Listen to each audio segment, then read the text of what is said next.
Hey guys and otherwise, I'm Jonathan O. Roselion. And I'm Noah, also known as Polyphonic, and you're listening to Horns and Wings, the podcast where we read through Saga as God intended, issue by issue.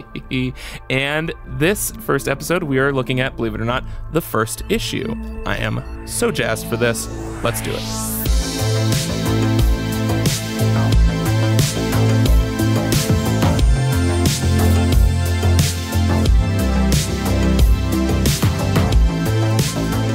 All right, so where do we want to start? Just first panel? Well, for those unawares, because you know, hey, I know you're listening, and you skipped the intro episode. First of all, how dare you? It was really hilarious. We put our heart into that. The budget, I can't even begin to express. The VFX budget especially. You don't bring in that many didgeridoos into a podcast and not an army of didgeridoos. So for you monsters that skipped that episode, this is a podcast where we're gonna go through Saga issue by issue, which means we are not going to spoil the rest of the comic, just up to where we have read. Even though we have read the comic, we're not going to spoil it. It's going to be very difficult for us because that is so much of, I keep finding things in this first issue that is setting up future stuff. And I'm just like, I want to talk about that. So we'll keep that in mind, come back to it later. But yeah, we can just start out, panel one. And for those of you who haven't read Saga, quick summary: it's a crazy space opera, family drama, sci-fi, fantasy, amazing story. That I think that hits the beats. / smut. Yeah, yeah, real good smut. Which brings us to the first panel. There we go. Okay, hold on. I don't know if I want to refer to this as real good smut. So first panel is just a big old shot of, here's something we have to establish immediately. In one of the pitfalls of literature that has no audible component, how do you say this character's name? Alana? Okay. Alana, probably. I want to go with Alana. I know that a lot of people call her Elena, and then a lot of other people get angry at those people for calling her Elena. But I always assumed it was Alana. And then the other day I was watching an interview with Brian K. Vaughan, the writer of Saga, and Fiona Staples, the artist of Saga. God. Fiona Staples says Alana in it, but this was like when they were first releasing the comic, and I was like, oh, well, I guess that's how it's said. But then Brian K. Vaughan just makes this look of just like, did she just say Alana? And so it is still totally up in the air. So I'm going death Alana. Death of the author. I'm saying Alana on this one. Alana. And I think the first panel is right off the top a really good like microcosm of the juxtaposition that makes Saga so good. It opens with like beautiful, this is how an idea becomes real. Cuts to, am I shitting? It feels like I'm shitting. Yeah, so we're seeing Alana's face here mid childbirth, and she is very concerned, and so we have like that's the thing where my first thought was, oh, this is purely like just juxtaposition for this absurdist joke, but it's also, the great thing about this book is this is a sincerely poetic line, and this sincerely like sort of captures this book, and with this is how an idea becomes real, but also it is a poop joke. and it really is both of those things, like throughout, well, I'll say throughout this first issue. I'm not going to spoil the series that it's good, but it really is like it kind of oscillates between poeticism and humor and all these different things so effortlessly and doesn't ruin the authenticity of those things like even remotely. And I think that's this whole first scene. So basically in this first scene, Alana is giving birth, and I think it very much works when in some of the major themes of Saga, which are these things that we think are like we describe them in literature as like pure and beautiful, and like giving birth is described as like the greatest moments of people's lives and stuff like that. And then we see Alana, and like she's screaming in pain. She thinks she's shitting. She's angry. Like when in reality, that's what giving birth is. It's the messy reality. And I think that Saga as a whole is a great juxtaposition of the beauty and wonder with messy reality. And it's fitting that it opens on such a scene. Yeah. And like, yeah, it goes from her asking if she's shitting to her screaming out, and he asks if it hurts, and she says it doesn't hurt at all, it feels good. Is that weird? Yeah. and which again is a thing that actually happens in childbirth. And then we get like a literal splash page of Marco, the father, holding the newborn, and it's covered in blood and like the umbilical cord, and like it's a very realistic rendering of a newborn. It's not your like TV newborn where they kind of like cut away and then show happy little cherub of a baby. Like it's very raw and visceral. Yeah, and then cut to breastfeeding, and it's just like all these things that like I feel like one of the most amazing things about the series is how much like it's like, oh, here are all the things that just are the unwritten rules of what you portray in fiction, and we will ignore all of those and just show, like, it seems so simple to just be like, this is what life is like, and we're gonna show that. But it sets itself apart from so much fiction just by doing that, to the point where it's like, well, yeah, we'll show someone on a toilet having a phone conversation and stuff like that, where it's just like it's these things that shouldn't be subversive but are. Yeah, exactly.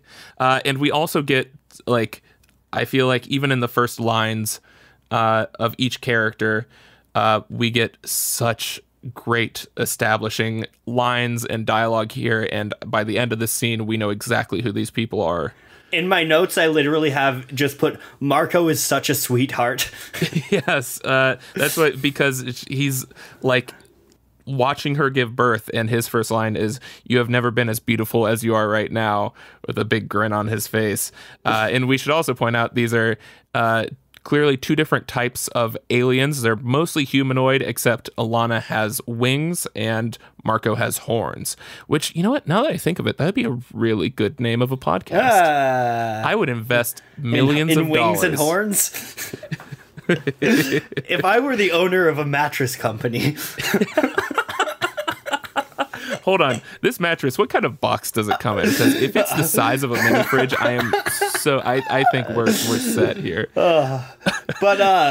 Yeah, so I think it's interesting too, because just in the depictions of Marco and Alana, you see something that I think you'll continue to see throughout too, which is the characters are racially ambiguous, which I think is a really, really interesting thing, especially because like sci-fi is so white.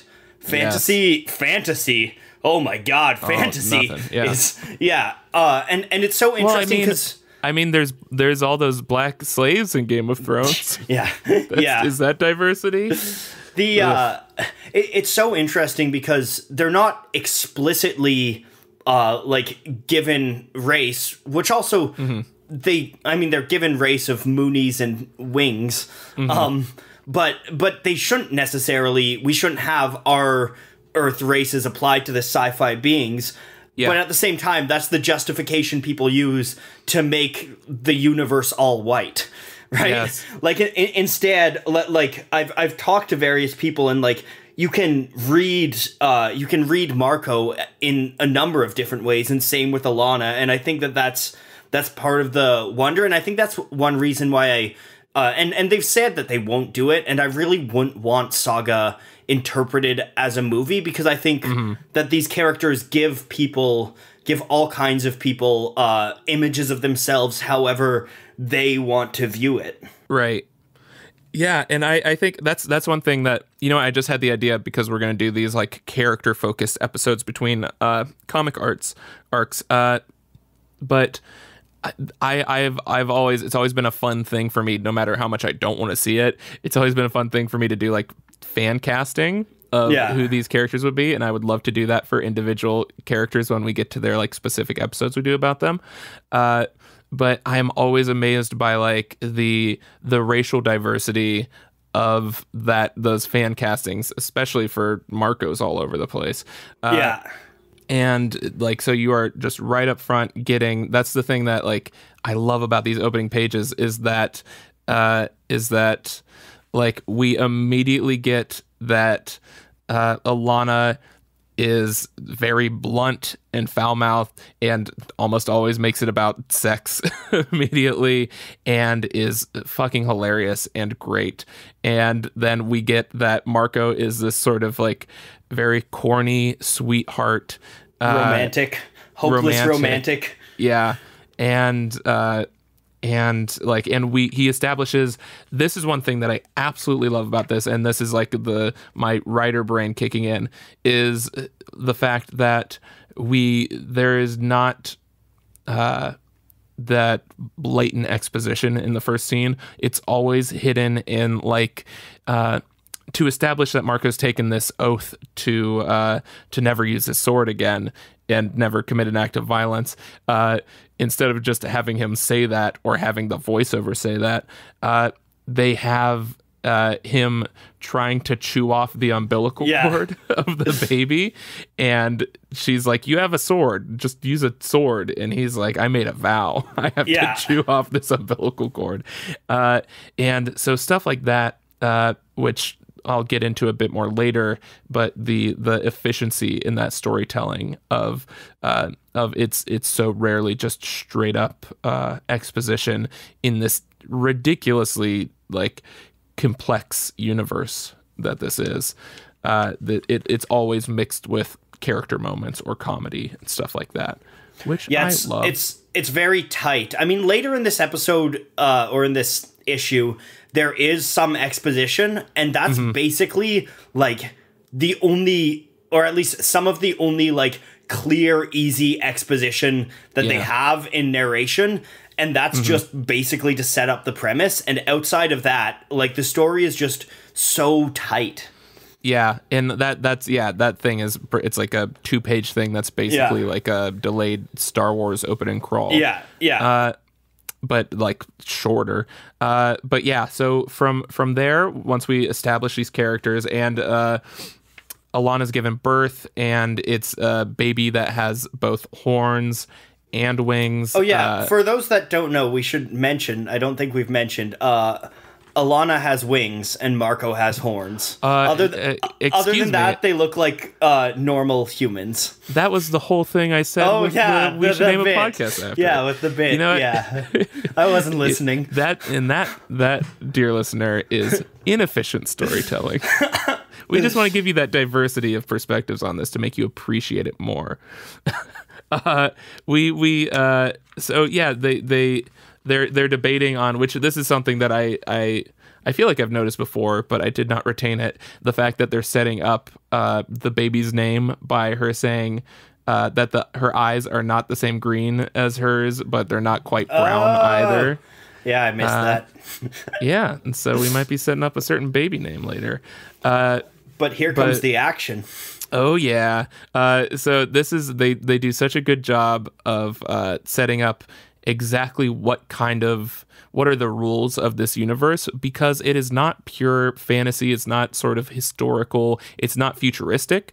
It seems like this parallel world to us where everyone has a lot of the same phrases that people use or technology and stuff like that. But he says, the grease monkey I paid off swore we'd have this place to ourselves, and it's a literal monkey. It's such a, I just love that. It's so good. Just the grease. It's like, it's a cheap pun, but it works so well.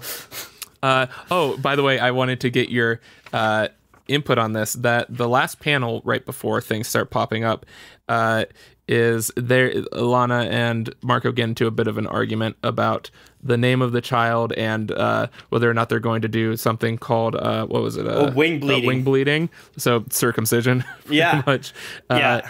And they're arguing, and then Alana says, because or are we really having a fight right now, because that's how we ended up making this one. Yeah. And then we get the sound effect bang. Bang. And I'm wondering if that's the action kicking off or just reading the reader's minds of what they want these two characters to do now. That's so good. I missed that one. That's so good. Which there'll be another example of it later that I'll bring up, but Brian K. Vaughan, he did it a lot with Y: The Last Man, especially, but having to keep that momentum from scene to scene, and from, like, you know, on the page turn, he throws in these little parallels and puns and stuff like that just always amuse me to no end. They're pretty unnecessary for the story, but it is so entertaining to me. The other thing with that, especially that bang, that I think will be is kind of a theme that we'll probably return to a bunch, is he's just so aware of his medium. Like, he knows that he's writing for comics, so he knows how to use the visual language of comics right. Like even to the point that he knows that bang is going to end a page, and then you'll turn a page and be in a different scene, and that bang serves as a transition to the scene. I think all too often comics are made because people are just like, oh, well, I've got a good story and it would look good with art.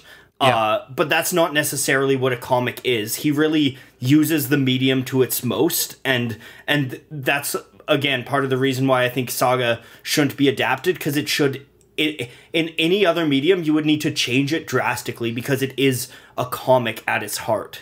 Yeah, and there is not a person on this planet that is as good at the page turn reveal as Brian K. Vaughan, and opening splashes and stuff like that. Yeah. He is so hyper aware of, because with comics, there is, like, I know with writing television, it's like, okay, there's the commercial break, there's the act breaks, where that's where we would need to put our cliffhanger, is right before it goes to commercial to keep you on board. But with comics, it's much more difficult, because literally every page turn, so every 2 pages, is that act break where you have to convince someone to turn the page, and then that's where you get that big reveal. That the closest thing we have to a hard cut in comics opposed to films, because you can keep something off screen as long as you want and then cut to it whenever you want, but readers decide their own pace in comics. So the closest thing we have to a cut is that page turn where you have that reveal of what's on the next page.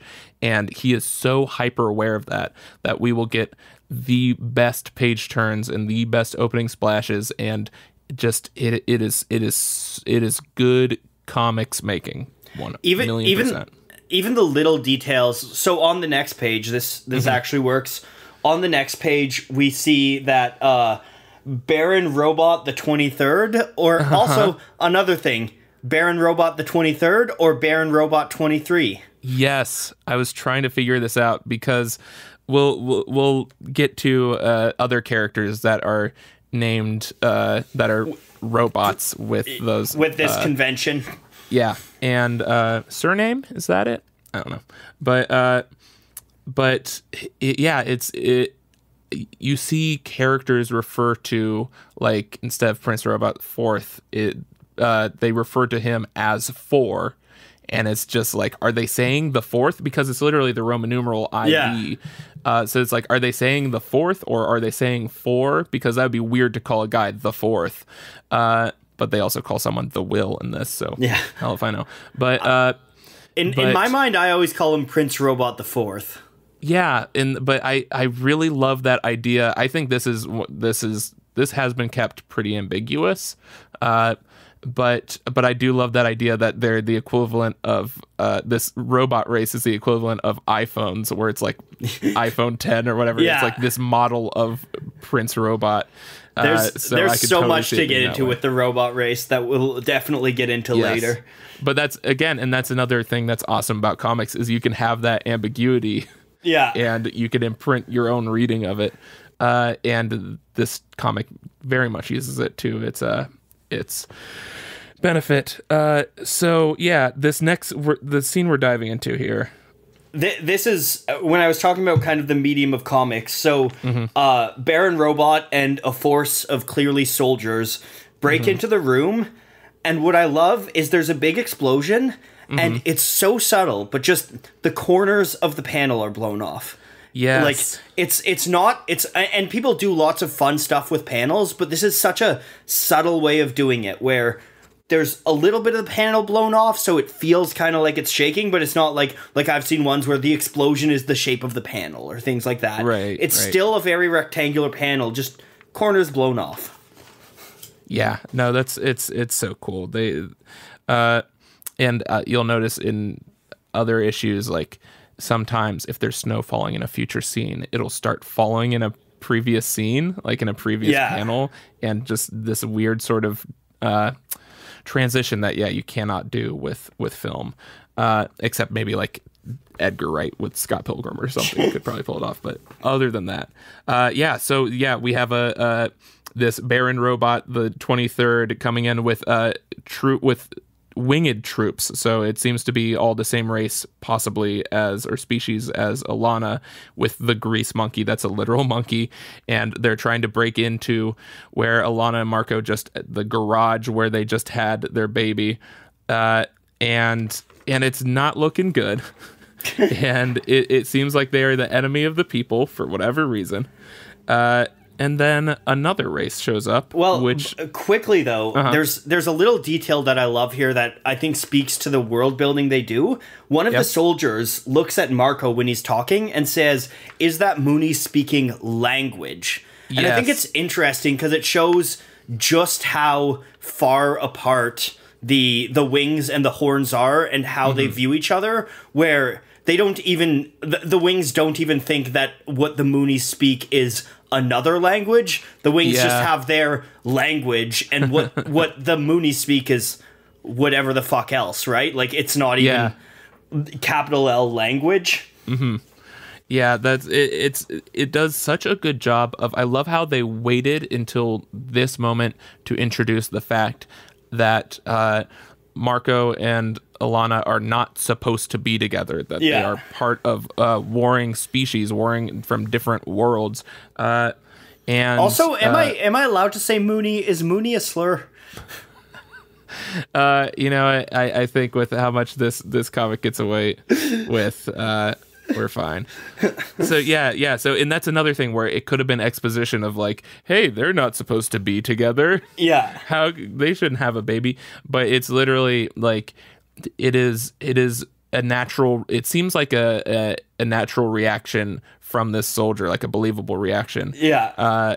And it's establishing the fact that Marco is not someone that these people with wings like. Well, and then he just had a baby with someone with wings. We should cut its fucking tongue out. It's not we should cut his tongue out. Yes, also, needlessly brutal, but also so they other each other so much. And also, I love Alana's "suck my hemorrhoids." Yes, the dialogue in this is so good. Yeah, and then I was gonna say that is like literally within that one panel of is that Mooney speaking language? We should cut its fucking tongue out. Establishes so much about the dynamics of this universe so quickly, so efficiently, which I want to talk about more at the end of this scene. But let's get there. So then what happens? So then a bunch of people with different kinds of horns and wizard staffs and scimitars and shit appear out of nowhere, and it is so badass.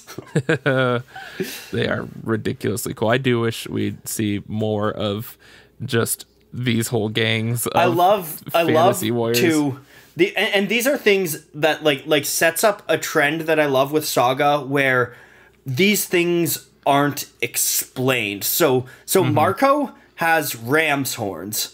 The leader of the guy that appears have has deer antlers, and his other guys have kind of, what would you call it, like goat horns, like I guess? Gazelle horns? Yeah. But I just love that, and you'll see this with the wings. Alana has kind of insect wings, and a lot of the soldiers have bird wings, and you'll see these details about people that it's never brought up or it's never explained, like why this is. It just is, and you take it at face value, and it's kind of just like the horns are, it's like the same way different people have different hair color, right? Yeah. It's just like, oh, obviously, well, this person has antler horns, and you don't need like a full backstory of, oh, he's from the deer tribe and this backstory. Is just, no, that's just what he looks like. He just has antlers.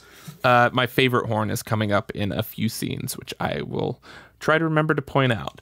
But yeah, so, and then we get this sort of classic, there's a lot of like really establishing the rules of this universe here, where the people with horns seem very more nature-y and fantasy, and the people with wings are all in these soldiers' armor and outfits and have actual technology, and so you get that classic fantasy war trope. For those who haven't read or aren't reading, the soldiers are very like Robert Heinlein, like space soldier kind of deal. And the wings are that, and the horns are very like druidic fantasy, I would almost say. Yeah, definitely. Very kind of attuned with nature kind of deal. Yeah, and the people, we get a bit of phonographics, amazing, just very subtle lettering choices here, where the people in horns, not only are they speaking a different language, but it's also in this blue. Yeah. That sort of eventually establishes, like it works its way into your brain that there is sort of magic behind these words, and they establish that purely through it's blue. Also, the language that they speak is actually Esperanto. Oh. Yeah. Fuck if I knew that. Yeah, it's neat. It's a fun little anecdote. And so are we good to keep going? Yeah. So basically, the horns and wings arrive. Alana and Marco are sure they're gonna die.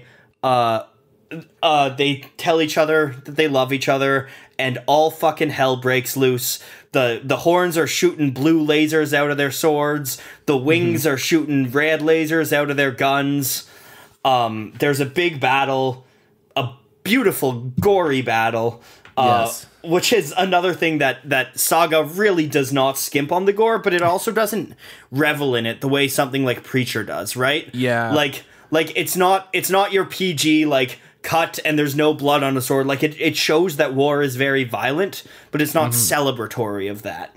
Yes. Yeah. It really show it makes me buy the whole war aspect of the comic a lot more, where it's just like, it's that sort of it's more upsetting, the violence in it than like, oh, this is a cool way to die. It's just like there are a lot of war-based deaths in the series that consistently stick in my brain that are, again, very well representative of actual war. Not that I would ever know, but I'd like to assume. In between these scenes too, on the next page, we get this beautiful page where like one side shows wings getting slaughtered, the top shows wings getting slaughtered, the bottom shows horns getting slaughtered, and in the middle is just Marco kind of hugging Alana, and Fiona Staples just puts so much emotion. I don't know how it is that just like you can feel all this emotion. He wants to protect his family. He's also afraid that he's gonna die. He's like bracing himself for the inevitable. And then on the next page, we get him like everything stops and he opens his eyes and realizes that he and Alana are both alive. And I think it's so just in these tight shots of his face, Fiona Staples conveys such complex emotions. Yeah, and even subtle stuff of like, from when he closes his eyes, the borders of the panels go black, Yeah. And then they go white again when he opens them. And just this tiny little thing to more put you in that, like, terrifying chaos of their situation right now. And yeah, like you said, with both pages, like, it's one side on the top, one side on the bottom, and them in the middle of the pages, in addition to them being in the middle of this crossfire. And one thing I find really interesting about Fiona Staples' art in these first few issues is that it's a lot scratchier than it is later on. It seems a bit looser, a bit less polished, and that's just a small thing that it's cool to see, because in my mind it is such perfect art, but you still get to witness this sort of evolution of it as the series goes on. Well, and she inexplicably becomes better and better. It's super cool too, because it feels like as you're feeling out this world, it feels like the world itself through Fiona Staples' art is feeling out how it should look, how it should feel. Like as you're growing more familiar with the world, it feels like the world is becoming closer and becoming more true, right? Right. Yeah. And so there's this crazy violent shootout that they're right in the middle of. And then Marco opens his eyes and realizes that they are totally fine and everyone else is dead and has been massacred. And it's their pulp fiction moment of avoiding all the bullets miraculously. And you know what? I'm sure going forward that this series will be as miraculous in avoiding deaths, and certainly will spare us from anything like that. Hey, what's our rule? No one dies. No one dies. Not a single person. Spoiler. Not a single person dies. They do show up. Like, I think just with the existence of this gruesome violence and how blunt it has been, that you already get the sense that no one is especially safe. Yeah, you feel the stakes, especially when we turn the page and the grease monkey is trying to hold his intestines inside his body, Saving Private Ryan style. Oh my gosh. And then he gives them a map to who knows. We don't know yet. Yeah. And then we pan way out, and this always feels so like cinematic to me. Like you can just feel the pan out onto the building, onto the city, the music kicking onto the planet, and then into the galaxy, and just Fiona Staples' space is so beautiful.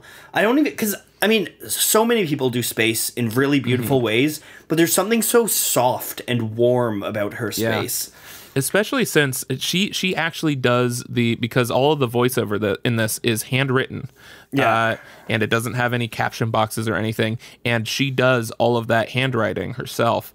And so every time we see space, there's almost always a handwritten voiceover, like that's over top of the space. So yeah, it is such a, it kind of intensifies how gorgeous this space is, that we have this sort of like scratched out handwriting next to it, and that juxtaposition that again really captures the tone and the whole thing with this series. Man, we're gonna need to trim some of this in post. We're at 40 minutes and we're not even like a third of the way through this issue. Yeah. Well, you know what, we do have to do like a lot of world establishing that we won't have to do later on. And this is a double wide, like this issue is twice the length of the other issues. So yeah, you'll get a longer one up front. You know what? They'll love it. They love it. Yeah, we can trim some superfluous stuff in post too. So I'm just gonna cut you out of this. This is the show now. All right. So now we get through this. Yeah. Well, we get to what we talked about earlier. This is kind of the one real exposition spew. We learn that the wings are from Landfall. The moons are from Wreath, which is Landfall's the horns are from Wreath, which is Landfall's moon. They've been fighting forever, but because destroying either the moon or the planet is mutually assured destruction, their war instead now takes place in proxy wars across the rest of the galaxy. Hey, it's like the Cold War.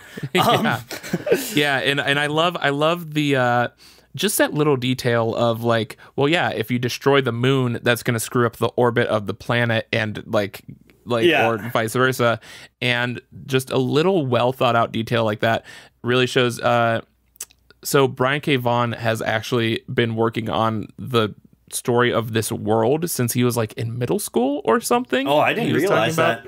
Yeah, he's talked about how like he was making, it was going to be this big space epic like war story of these two warring sides, and it was so fleshed out, and he had been working on it for years and years, and realized like it's boring. Like it's just all exposition, it's all everything. So he kind of just reappropriated that massive backstory that he had generated over years and just made it about these two normal ass characters, and just made it their story in the context of that. So it I'm sure that has a lot to do with how thoroughly absurdly fleshed out this world is. But yeah, it feels love those little details. It feels like there's so much going on in the background. Like It feels like when you walk down a crowded street and you're like, oh my god, every one of these people has lives. It feels like you're just peeking into one little window into this world. It doesn't feel like this is like the greatest story in this world, or this is the thread, this is the chosen one, or anything. It just feels like you're seeing this particularly compelling story, mind you, but this one story in a vast universe of countless stories. Yeah, and the voiceover makes a lot of points to be like, "Hey, I'm nothing special, but this is my story. I'm not going to change the world or anything." Yeah. But yeah, and just to really quickly pay off what I was talking about earlier, the efficiency here in the storytelling and in the scenes, where first of all, it does one of my favorite things ever in film or storytelling in anything, which is don't start out with a ton of exposition right off the top. Don't have, I mean, like, I feel like best case scenario of that is Lord of the Rings, that opening of like Cate Blanchett talking about the history of the ring and all this stuff, and that, but they were all of them deceived. And that's one of those things where like if you are remotely like not already on board, which why should you be, because you just started it, like that is something that like that is a wall that a lot of people could easily bounce off of. It's super easy to just tune out. Yeah, it is always like I appreciate it so much when a story just first and foremost doesn't care about explaining anything to you, whatever. It just wants to immerse you in this world right off the bat. I think like Inglourious Bastards does a really good job of that with the whole Hans Landa scene interrogation at the beginning, and like obviously Raiders of the Lost Ark with the whole tomb scene, and yeah, with this whole opening of the like dropping us right in the middle of the action with the baby being born, and then immediately there's these two sides that are about to kill them, and they end up killing each other, and they miraculously survive, and it's this little vignette of a scene like that could have been the first issue. Like for any other series, that whole sequence would be the first issue, and they would fit in all the exposition through the dialogue and stuff like that. But like I said, with fitting the exposition into character moments and in action moments and comedy moments, it manages to do this in what, like 8-9 pages, and it fully immerses you before they even touch the exposition, and it's just so enthralling. And the most amazing part of this to me is the fact that you will see, at least in this first issue, I don't know if I've ever seen it in any of the issues, we never get over 5 panels a page. Oh yeah. Ever.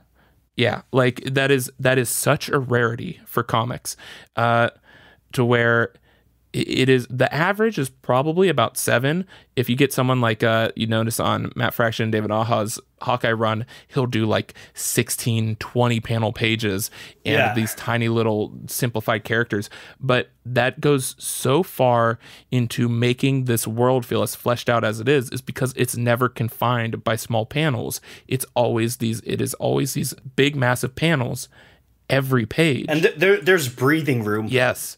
And I think that really forces, since that seems to be this role for this series, I think that really forces Brian K. Vaughan to write as efficiently as he does and fit in the exposition where he can is because, like, yeah, he is giving Fiona Staples that space to make these gorgeous panels. And it's one of the most fundamental rules in writing, to the point that it's a cliche, but when you're doing that, you're showing more than you're telling, right? Mm-hmm. And so... what are we looking at here? We pan back in, we pan into space, we're at a city, and then we hear deeper, and since this is Saga, you know some fucking smut's coming. And we turn the page, which also... page turn. The page turn, dark palette, turn the page, light turn, a whole lot of full frontal nudity of people with TVs on their heads as their heads. TVs for heads, yes. Yeah. Fucking doggy style, which, you know what, I really want to, because there's a lot of fucking in this book. You really want to talk about doggy style right now?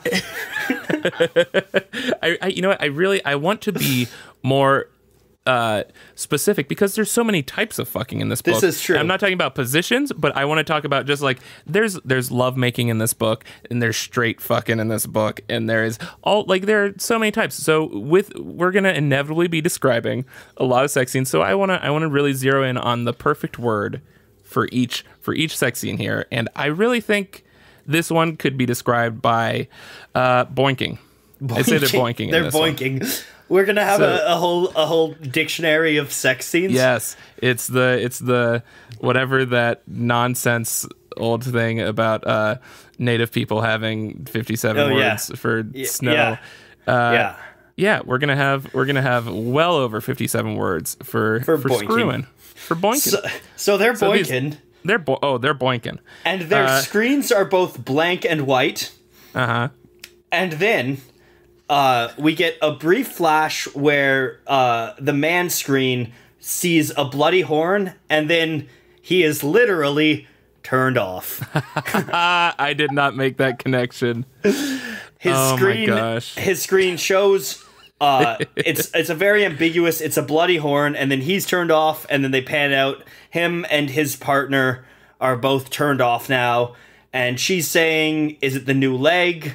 Kind of just like, you know, what happens when you're trying to boink and then you can't boink. Hey, you know asking what? Each other. You know what, Noah? I wouldn't know. Consummate professional. Professional at consummating. All right, so there's this whole, clearly he has some kind of war flashback here, and then the second scene in this book is two robot heads having sex, and then one failing to perform, and them having a conversation about it until the alligator butler shows up. Why? Because the butler's an alligator. I feel like so many of the decisions made in this is just like not what makes sense for the universe or whatever. It's just what's the best. Exactly. What's the best to look at? It's a gator in a tuxedo. It's the absolute best. Know who's not the best? Special Agent Gale. Yes. Let's get about that fucking... That was a beautiful transition. Yes. And also that was the man in that scene is Prince Robot the Fourth? The Fourth. Four? She says 4, please. It's just... So, you know what? My headcanon from now on is his full title is Prince Robot the Fourth, but everyone calls him 4. That is my headcanon. So now. We're just going to call him 4. I like it. So I'll still call him everything else, though. 4 is called to meet with an intelligence officer, Special Agent Gale, who looks like a goth kid with little bat wings. And his whole attitude... Have you seen The Good Place? Yes. Oh, his are you whole talking attitude about the, reminds me of the demons from The Bad Place. Yeah. Adam Scott. Yeah, exactly. That's if you've seen The Good Place... That's Gale's vibe. He's just like dicking around on his phone, seems half interested, and kind of gives for the briefing on Alana and Marco, who have fallen in love with each other, apparently. Yeah, and why that's so bad, and how they didn't even know that it was possible for them to to have babies together, apparently, or that they generally don't live long. Two details really quick that I want to point out here. One that I just now noticed as you were talking is that first panel, top of the page, with Gale. Oh my God. In the background, they have horns mounted on the wall. And I was like, oh yeah, that's just a thing that people have. But no, that's absolutely from murdered people. Yeah, that's like having scalps on the wall. Yeah, like that's bonkers. And I didn't even realize that. That's such a small detail. And then also a really good way of establishing the rules of this world is that he says, hold on, this app was trying to auto update and now my whole thing is frozen on his phone. So it's just like, yeah, there's apps and cell phones here. And like he in talking about the surveillance footage they find of Marco and Alana is from an ATM. Specifically what he says. So there's ATMs in this alien world too. So it really is just this weird, like, it's not even trying to explain why so much of this stuff is similar to our world. And that's always been an unwritten rule with all of fantasy or science fiction or anything. Like, it doesn't make sense for a lot of people to speak English in Star Wars, or the other thing too is Falcon. The other thing too is, like, even if they do speak English, or even if you're assuming like English is a proxy for whatever they speak, many things like turns of phrases and euphemisms and all of these are so intrinsically tied to Earth's existence. But it does not try to explain this at all, and I love it. You're just so it's just like, you're in this world now. The one of my favorite actually kind of opening pieces of literature is The Metamorphosis by Kafka. It opens up and it's like, he awoke to discover he had become a cockroach. And you're at there, you just gotta roll with that or not. There's never, a curse was placed or a failed experiment. It's just, he woke up, cockroach. Okay. And Saga's very much like this. Royals are robots with TVs on their head. Sure. Okay. There's apps and cell phones? Sure, fine. Like, it's a normal world, but also a fucking bonkers, crazy space world. Yeah, and I think that adds so much to, with the amount of disbelief you must suspend for this series, that adds so much to that vibe of, literally anything can happen. Because it's first of all, it's nothing we've really seen in fantasy before.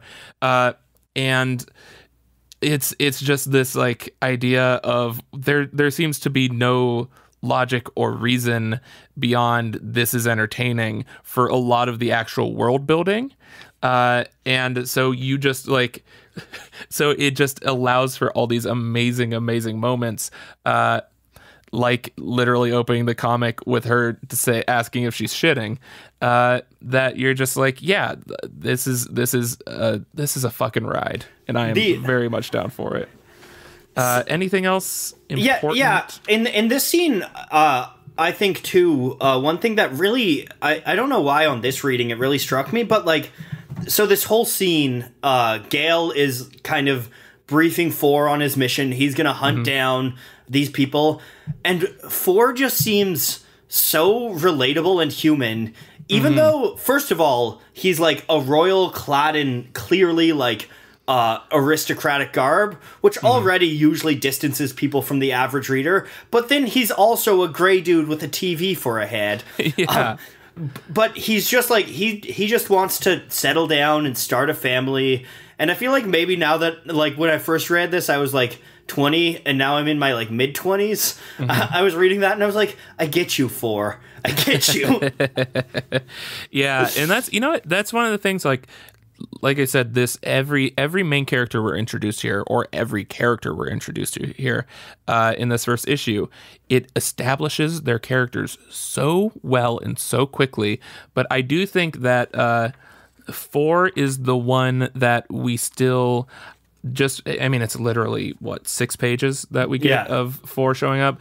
I feel like that's the only one, the stone left unturned in terms of like who the extent of his character and his personality. We're not seeing quite all of it yet, but we still get, I think that it still very much works because we just straight up establish him as a normal dude. Yeah. And he's a prince with a robot face. 4 might become my favorite character, along with some other people that we haven't met yet. But four, I just like the deeper you go, the more I love four. Yeah, he for me, he will oscillate wildly between favorite character and why is he not dead yet? Yeah. Hey, spoiler. Everyone's not dead yet. Yeah. No. Four in my mind is very Jaime Lannister. Yes. Yeah. You love him and you hate him. Yes. 100%. I think. I'm not sure if he's my favorite character as a person, but as a character, I think he's such a well-written, well-developed character. Yeah, that also you kind of, at this point, you don't know everything he's going to be, and it's pretty cool. All right, so we are on to the next scene, which is now Alana and Marco have escaped into the sewers of this world, and it's a pretty straightforward, again, very efficient scene. It's just 4 pages, but it's them discussing still baby names to an extent. Marco saying Alana shouldn't have a gun because statistically parents who carry firearms have a higher rate of infant mortality, even though they just left a battle. Is again something that like so quickly endears me to Marco. I love Marco. I relate so hard to Marco. I relate so hard to Marco. Yes. Marco, in terms of just, again, like humanity personality, is by far my favorite. And then we see them unfold a map. Yes, the map that the Grease Monkey gave them, which turns out to be a treasure map to something called the Rocket Ship Forest. And also looks like it was drawn by a child. Yes. It's like if a child, it honestly seems like something I would have drawn after reading Lord of the Rings for the first time. Yeah. And being really excited about it and making Murder Valley. It's honestly it's very possible that this might be something that Brian K. Vaughan made when he was making up this story in middle grade. Who knows? But yeah, so Marco's like, that's nonsense. Clearly, a rocket ship forest isn't possible in this world of grease monkeys and robot faces, and we need to just go somewhere safe for the baby. And Alana says that no, she wants to find a rocket ship because she wants to show their girl the universe, which I absolutely love. And again, very representative of Alana, where she does not lose perspective on her humanity at any point. And where Marco's just like, hey, let's keep this baby alive. And she's like, let's give this baby a good life. And the panel, the body language of Marco in that last panel where she's like, no, I want to show the girl the universe. The body language of Marco is so like so much like it's like a bit dejected, a bit accepting, a bit like she's right, a bit like I wish she wasn't right. Like I don't know. I just feel Fiona Staples like gets so much emotion in faces and body language. Yes, the arguments between characters are so good. In my video, I kept using these different shots of argument scenes because that's something that I knew that people would get immediately just by looking at it, opposed to just two people talking at each other. Like you can follow the like you don't even need the dialogue here in terms of following what the arc of the conversation is for a lot of it. Absolutely. And just like the joy on Alana's face when she's showing him the map and stuff like that is so expressive and so great. And again, does so much to endear you to these characters, which is just inevitable because they're the best. Speaking of the best characters. Yes. So we turn to another page, another drastic color shift. I love the color palettes. There's such a clear indicator that you've gone to a different place. Like you go from the green of the sewer to the blue of wherever this planet is, the beige of the robot embassy, all of these things, right? Yeah, and and it really does a good job of sort of leaning into a lot of the background color is so based on emotion. Even looking at that last scene with Alana and Marco talking, there's one scene where the background behind her is just orange, and that doesn't make sense, but it works so well, and it works with the palette, and it draws your attention. And then you get, for certain scenes, you get that really harsh transition of dark to light, and in this scene we get a bit more gradual of like them in the sewer, the background goes a bit black, and then we go to space, and then that kind of left to right motion of your eye of we have the black space, and then on the right we have the bright white planet. And so it's this really subtle transition that is so good at just guiding you along this story and making you turn those pages. And I think this is another one with where you're talking about the kind of the economy of panels. Like it's so simple. You see, like it's very much like rudimentary. You see ship in space, ship landing, boots. That's in 3 panels. You manage to like paint this emotion because it's so open, but at the same time you tell a quick little story. He lands and gets out of his ship, and then we see who the he in question is. Yes, the Will. More like the man. Yeah. Which, speaking of, you're talking about cosplaying. I have for years. I've been so determined because I shave my head, and that is the one thing. But I have been so determined to cosplay as the Will. I want it so bad. That cape is going to be a fucking nightmare to make. But that jawline is going to be a nightmare to make. Excuse me, mine is impeccable. I totally look like the Will. This isn't me. This isn't me projecting even remotely. So we get the Will, who is just this shaved head badass dude with a dope cape. Everything about his vocabulary instantly, and again, this is like body language. You can tell this is somebody who's here to fuck shit up.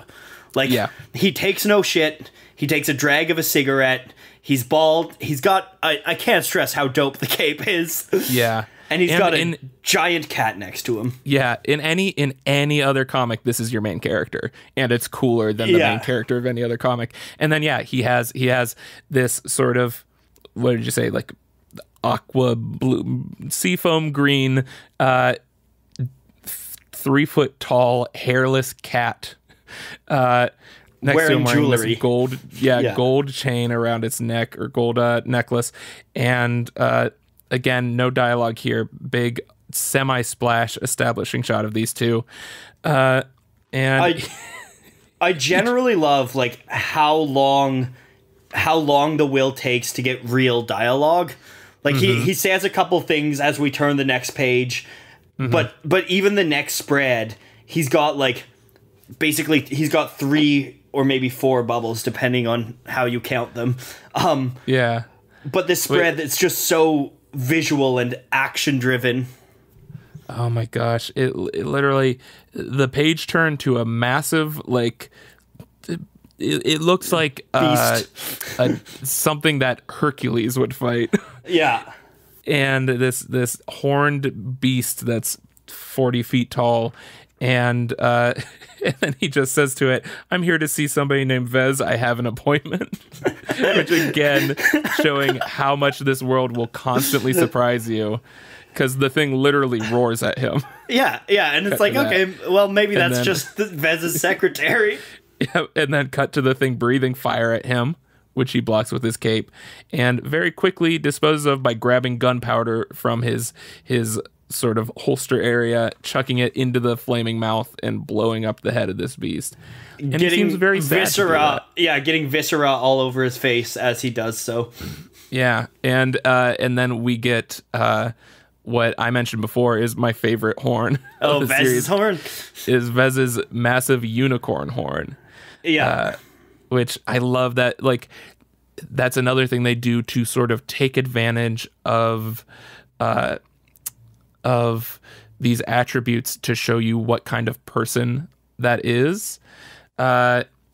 Because which again doesn't make sense logically, because there's a lot of like, she wasn't born necessarily into knowing she would be this dominant. Like she seems like she comes off as the leader of the Horns. And she's wearing a white suit that is very against what we've seen the Horns wearing so far. And she seems more like a business person than she seems leader of these mystical beings. she's wearing what I would describe as a power suit. Yes. And this is another thing I love. So the will come said, you wasted a beautiful being like that. I don't care who you are, or I don't give a fuck who you are. My union rep is gonna... Space mercenaries? Yeah, they've got a union. They've got a union rep. Because it's Saga. It's so good. But yeah, and then we find out that Vez here is trying to hire the Will to hunt down Marco and Alana, to have another person going after them. And then she tries to claim that Marco is going to be responsible for the deaths of millions of according innocent to souls. the tablets of prophecy. Yes. And the cat says lying in a very... I have no idea how. I always imagine it as like a sort of hissy. Yeah, that's I'm always kind of hissing, almost serpentine.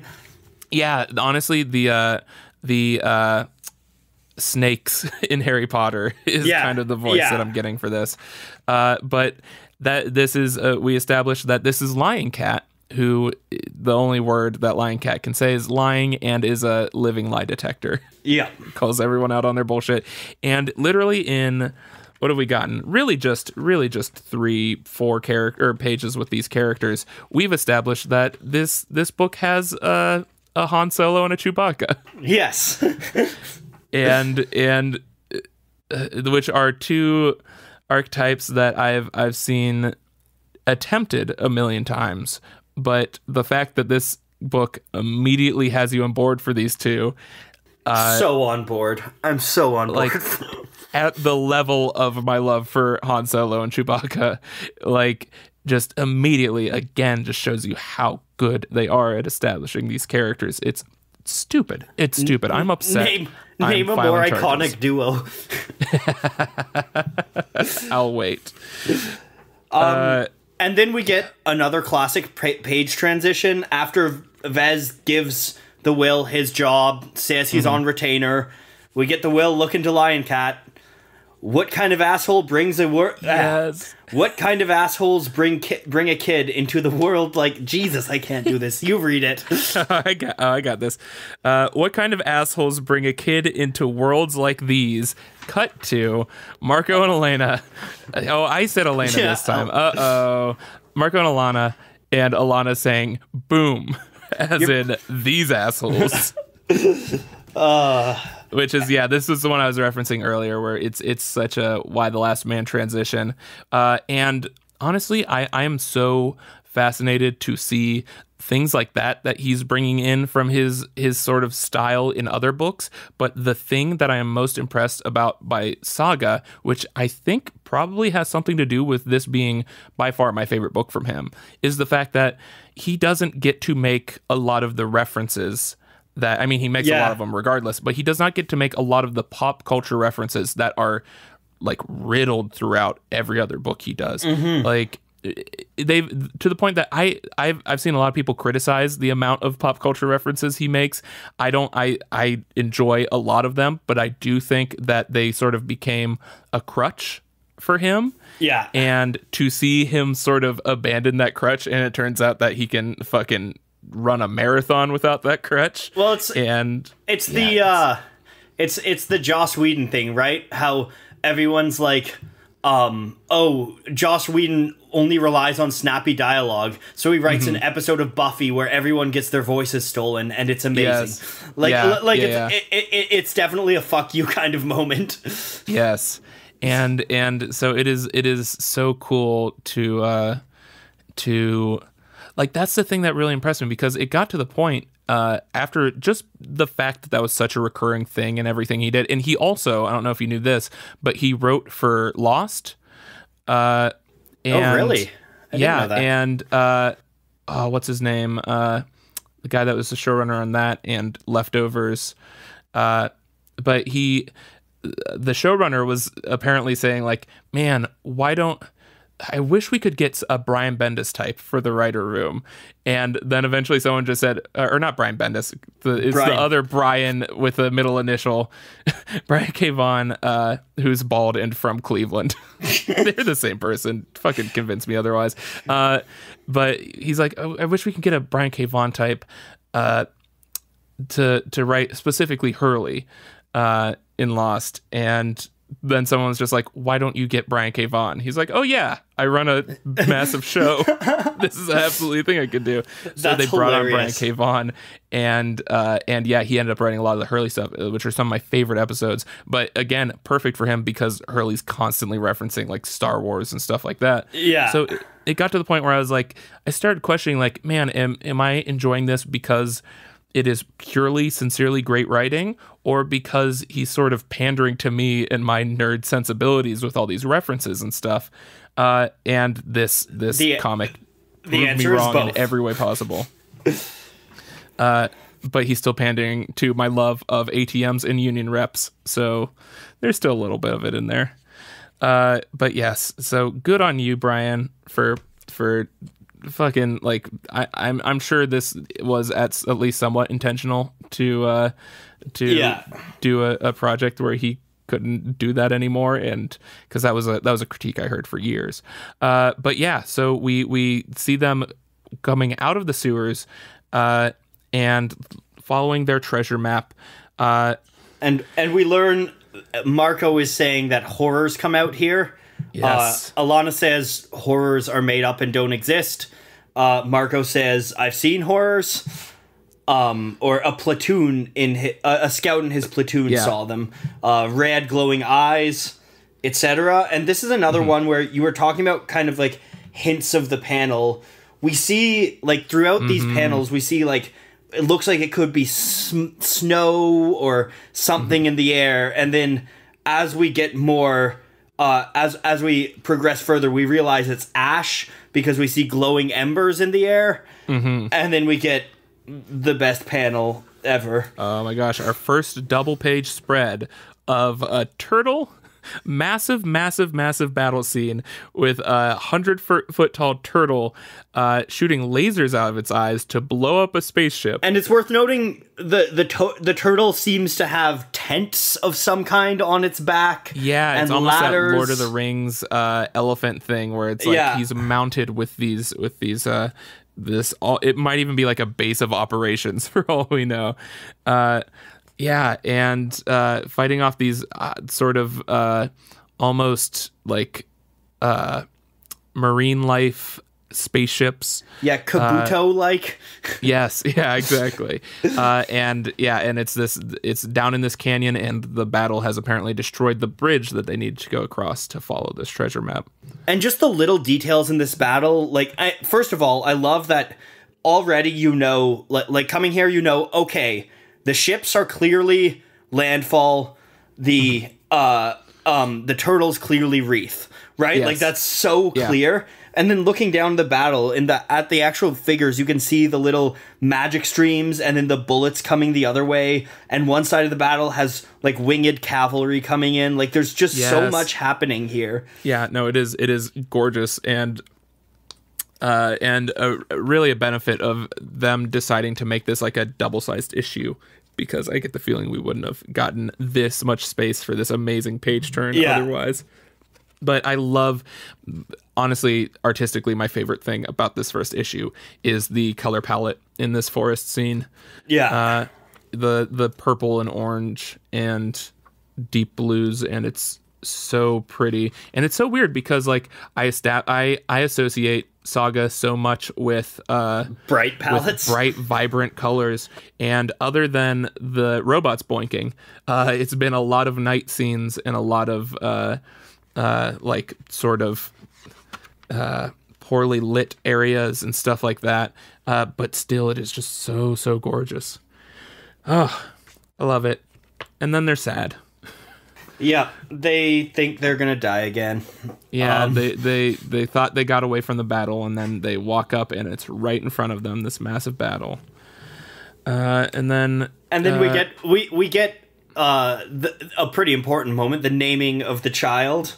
I love the we have hope with a pan on her, and like that's such a like it feels like such a like cheap lazy cop out if her name was Hope, and it's totally like a wink and nod to things that do that, like it's poking fun at them. And then we cut to Alana. If you think I'm calling my daughter that, I want a divorce. And then the voiceover, which I think we understood before that the voiceover was the baby in the future. But the voiceover says, "My name is Hazel," which is, now you understand that reference to the baby's eyes in the beginning of the book. And it's interesting, too, because you don't actually see them naming Hazel. Hazel tells you her name. And then they say something with an H. They're getting close. They go to kiss. Typical Alana fashion. My breath is atrocious. Things like this, by the end of the first issue, you already know, especially Marco and Alana, so well. Like you feel like you know them for years after the first issue. Yes. And then we end. They're kissing. And... Uh-oh. What's that? The classic final splash of the issue, which is a staple of the series. In the background, we get a bunch of glowing red eyes staring at them from the woods in the darkness. The assumed horrors of the deep.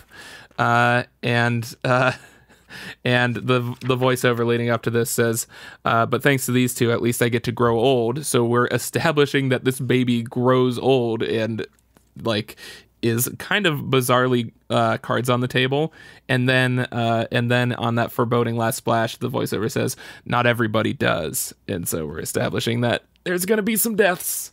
Yep. Oh boy. And just like that, we're through the first issue. It feels done. It feels a lot longer when you talk about every panel. How about that? But I want to sit back and appreciate the fact that. Hold on, I made a list of the things that this single issue pulls off.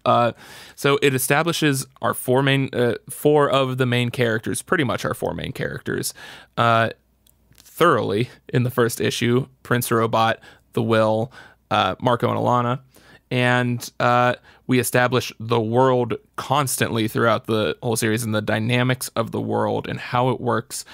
We establish multiple threats against our lead characters. We establish the goal of trying to get that to that rocket ship forest. We establish the motivations for the characters of wanting to both keep this baby alive and give it a fulfilling life, and the motivations of Prince Robot and like being shamed by his kingdom and his father, and the motivations of the Will, which is a bunch of money, and we establish there's so much forward momentum. We even end on a cliffhanger that is also satisfying because we get that reveal of the baby name, and we get the reveal that she lives, and like it's so odd and engaging and something you don't see narratively. It's almost like the beginning of Hamilton, where the first song is about how this guy shoots Hamilton. Yeah. And so it's like that's the one thing that can bring you comfort going forward, is this knowledge, and all of that in what's pretty much a couple of issues with the length, but it is mind-boggling to me, like, that they can pull this off. Yeah, so many first issues are like, because I pick up, that's a nice thing about comics, is you can pick up a first issue for $3, whatever, try it out, and so many first issues are pure exposition, or there's some I always like and am impressed by ones that don't even go for exposition, like Mark Waid and Chris Samnee's Black Widow #1 is one of my favorite #1s, and it's just an action sequence and establishing that tone. So pretty much what they did with the first scene of this book, but I've never seen anything that establishes all of that in one thing. And I forgot to mention, it's fucking entertaining. Yeah, it's just fun to read. It's funny, it's gripping, it's weird, it's everything you like in a story. I am so, like, you know what? I'm so excited for this podcast series because just reading through that, it never I think the problem has always been that I am so immersed by it and so detached from analyzing it that like that's why it was so hard for me to figure out why I loved Saga so much. Because you know, I make comics, I do writing and stuff, and so usually while I'm reading something, I'm just, the back of my head is constantly telling me like, oh, this is what trick they did here, this is how they did this. But this one, it just takes me out of my head so much and plants it firmly in this universe that it just never occurs to me with stuff like that. And so yeah, I'm glad that I'm forcing myself to look at this with an analytical eye, because it's so easy to get lost in this. It's, yeah, I think you basically summed up my thoughts on this. They do so much so efficiently, and you're just like by the end of the first issue, at least me, I'm all in. And the interesting thing is, I'm like, I remember the reading. It's like I'm kind of in for like the cliffhanger of, oh, the horrors, but I'm also like, what really drew me is like, I want to know this world better. Yeah. Who's this Will fellow? What's up with this robot guy? Like, it's not necessarily the like main arc and cliffhanger that keeps me interested. It's they've established characters that I want to watch, and they've established a world that I want to explore more. I want to see. I feel like I'm scratching the surface of the world. What's the rocket ship forest? What's gonna happen here? And that's what really sucks me in. It's not necessarily the arc and the cliffhanger. What sucks me in is just they've established such beautiful characters and such a vibrant world that you just want to spend some more time with these people, spend some more time on these planets. Yeah, and that's something that like I think we're just beginning to scratch the surface of why this book works so well in long form and as long as it has, because it is not at all an elevator pitch for a story. It is so thoroughly based around the characters and the universe, and no specific plot line is like it literally spoils the one plot line that you might care about, which is does the baby live? Yeah. And it's just like, no, you're in this for the journey, not the destination. And so it's one of those things where this journey could go on for, like, he could keep writing this until he dies, and I would read it until I die. Yeah. And then we'd both be very happy dead people. And so, yeah, I think that that's going to be a recurring theme throughout this podcast. And you know, I think that's reason enough right there to listen to a second episode of this. It's going to be really engaging. I'm excited for next episode. All I know is next episode, we get to meet the Stalk. Yeah, that's a good name for a thing. Yeah. I hope there's boobs. I hope it makes Saga. me very sexually confused. It's Saga. There's always boobs, and it always makes you very sexually confused. I hope it both arouses me and attacks one of my greatest phobias at the same time. Oh, what a good book. All right. So do we have any questions we want to put to people at the end of this one? So we're doing a thing again. If you're one of the monsters that skipped the intro, we're going to ask a question at the end of every episode. Comment in the comment in the video section of the podcast on YouTube, and eventually we'll have a better way, whether it's a subreddit or whatever, for people to answer questions. But for now, just leave a comment in the YouTube with your answer to the question, and in a future episode, or tweet at us. Yes, tweet at us, but reference the question you're answering in that case, because that's one thing I thought about. I was like, oh, we can just have like hashtag horns and wings. But then it would just be us getting a bunch of questions that are for questions that we asked weeks ago for us. This is true. And we wouldn't know which one they're answering. I'm sure we could figure out through context clues. But yeah, message us and be like, hey, to answer this question, do a tweet thread, whatever. You do you. Hashtag horns and wings. Let's get it trending. I'm sure we're going to do that. So what's our question? Oh my gosh. Well, you know, our question, which I've been thinking about a lot, because you certainly didn't blow all 3 questions that I might possibly have in the first thing. The trifecta, the Holy Trinity. You know, what I would love to know is what specific moment in this issue got you hooked? Like, at what moment where you're like, yes, this is where I'm on board for this? And on that, if you're not hooked yet, why? I'd love to hear. If I don't understand you, but if you're not hooked yet, I would love to try to understand you. That's what counselors are for. That's what psychiatrists are for. That's and which actually brings us to one more quick little feature that I wanna do at the end of every episode, which was, what was your favorite moment in this issue? One little, whether it's a panel or moment of dialogue or just a way that one of the creators did a thing. Do you have a favorite moment from this issue? Because I have mine in the barrel if you need a second. I think there's 2 or 3. Nope, one. One? They're at an hour and 25 minutes here, Noah. I'll pare down if you do your one. Okay. So my favorite moment absolutely is just that first line of voiceover, which is the this is how an idea becomes real. Because that, to me, oddly embodies the thing that has me so attached to this series, is that it is real for me. Like, once you've gotten to the point where you've read 50 issues of this thing, where you've read 50 issues of this thing like 5 times. Yes.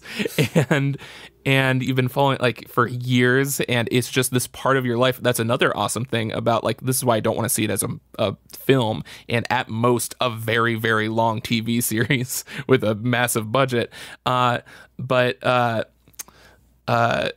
it's been in my life so consistently, and it's just, these characters are so realistically portrayed and so human and so vulnerable that this idea that Brian K. Vaughan had in fucking middle school is now in my mind totally real. And I care about these characters just as much, if not more so, I am very sad to say, than a lot of real people.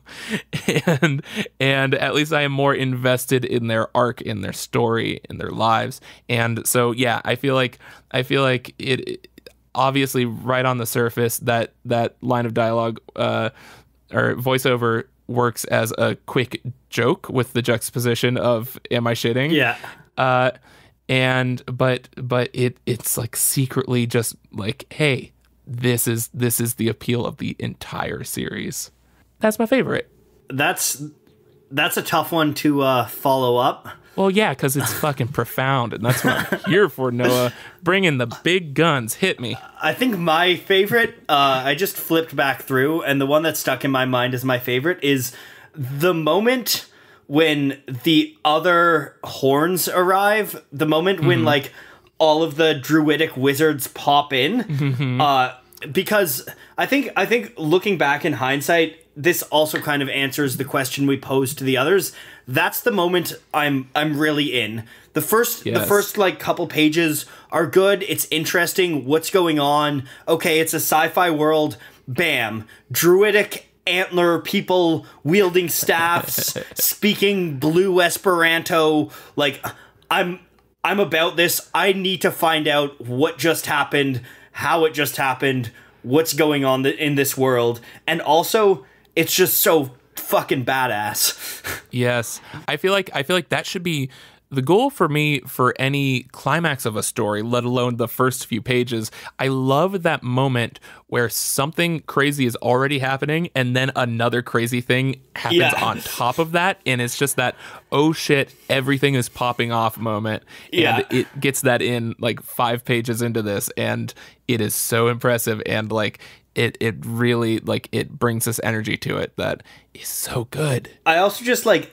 as a whole, looking back on that moment, at that moment, the first time you read, you're so certain that these characters that just popped in are gonna like be important, and then within 2 pages they're all dead.